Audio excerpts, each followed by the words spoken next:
Hey guys, mabuhay ang bagong kasal. Yes, kasal na nga sila Charlie Dizon and Carlo Aquino. And of course, makikita ngayon sa Instagram story ni Tess Gubi. Si Tess Gubi ay publicist ng Star Magic, of course. At parehong talents ng Star Magic si Carlo and si Charlie. And I'm sure naman may consent ito. Dahil kahit na anong sekreto, kahit na anong lihim talaga, naglabasan na Actually, number one, di ba, lumabas na nga ang hinahin nila ng mga makeup artist para sa wedding na ito. Ang naunang nagbigay ng hint. And of course, actually, nung February pa lang, parang usap-usapan, March, April, May, eto nga June 9. June, usap-usapan na rin talaga. Kumbaga, kumakalat na rin naman. Although, of course, hindi talaga direkta from Carlo Aquino and Charlie Dizon yung pinag-uusapan. I mean, yung topic or yung pasabog. Like, di ba nga, na-interview pa ng press si Charlie Dizon sa Gawa Durian na kung saan nanalo nga siyang Best Actress para sa Third World Country. Pero,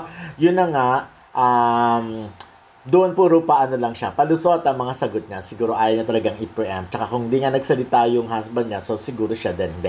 But anyways, yun na nga, nakikita na si Tess Gubi nang nag-post. Sabi, Carlo Koha ni April, yung kanilang pa-hashtag. So, anyways, ayun nga, bonggang-bongga dahil mga principal sponsors pa lang ay bonggang-bongga na like, isa nga itong garden wedding ceremony kasama syempre si CEO and President Carlo Katigbak, CEO for Broadcast, Cory Vidanes, ABS-CBN Board of Directors member Charo Santos Concho, of course, ang mahusay na actress na si Maricel Soriano, si Direk Olivia Lamasan, of course, the one and only star for all seasons, Vilma Santos Recto, and of course, Berenice Del Rosario Corpus of Viva Films, of Viva, Star Magic Head, Laurenti Jogi, Senator Bong Revilla, and Congresswoman Lani Mercado na taga Cavite. Alam natin na ginawa nga ang kasal, ginanap ang kasal, ang secret wedding sa isang private resort sa Silang Cavite. Secret wedding pero lumabas din naman. So hindi na secret.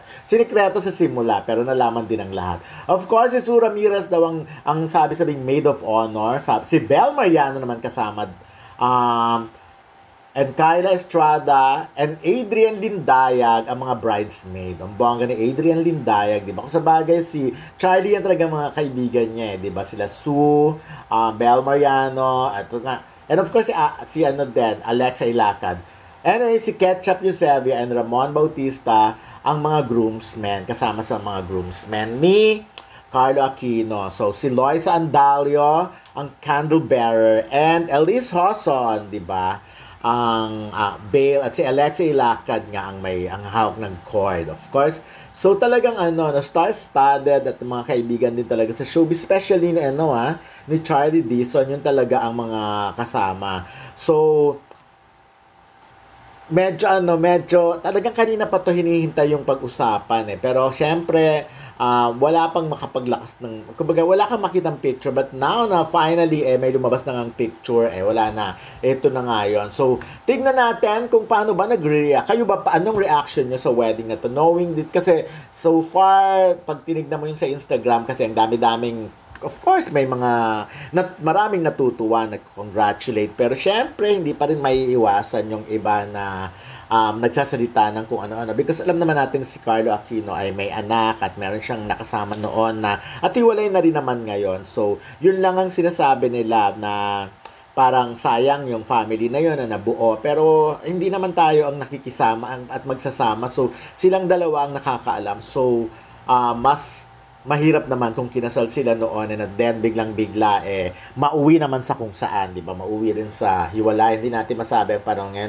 Pero ito talaga, I think si Carlo ay ready na rin talagang magpakasal dahil, di ba nga, ilang taon na rin naman siya at si Charlie ay 28 years old. Parang 10 years old ang ang agwat nila. So, I don't see any reason para hindi pa sila magpakasal, lalo na ramdaman nila ang pagmamahal ng isa't isa. But anyways, ayun nga, kung babasahin mo ang mga comments, ano bang sinasabi nila, bakit daw parang biglaan, at siyempre parang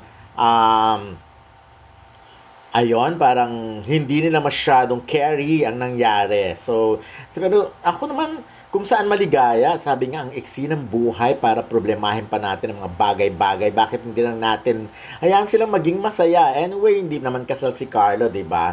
Um, ayun, bongga, so hintayin natin. Pero bongga ng mga ninong at ninang niya ha. So ako talaga natutuwa ako sa ganyan lang na at least nagsasama-sama ang mga. Pero yun nga, bakit kaya kailangan isikreto? Eh para silang sikat na artista naman, mga artista sila. So meron bang dapat iiwasan? Sa showbiz kasi hindi naman uso yung sikreto-sikreto eh, di ba?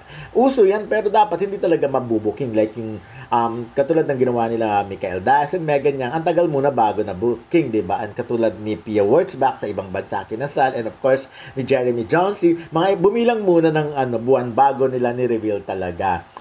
So, ayun na nga, no, sinasabi nila ang glam team daw ang nag-booking. Pero hindi na. Since na-booking na rin naman ng mga makeup artist or ng glam team nga, ayan na, ang publicist mismo ng Star Magic ang nagsabi. Ang medyo pag syempre, pag publicist, yun, may consent na yon. At kumbaga, yun ang task niya talaga. So, pero nakikita nyo walang nilabas na kahit ano ang iba. Lalo yung mag-asawa, wala rin, yung mga kaibigan nila, wala rin nilabas. At kahit si Miss Rhea Nicocheta na super close kay Carlo, wala rin nilabas, pahiwatig lang. So, yun muna for now.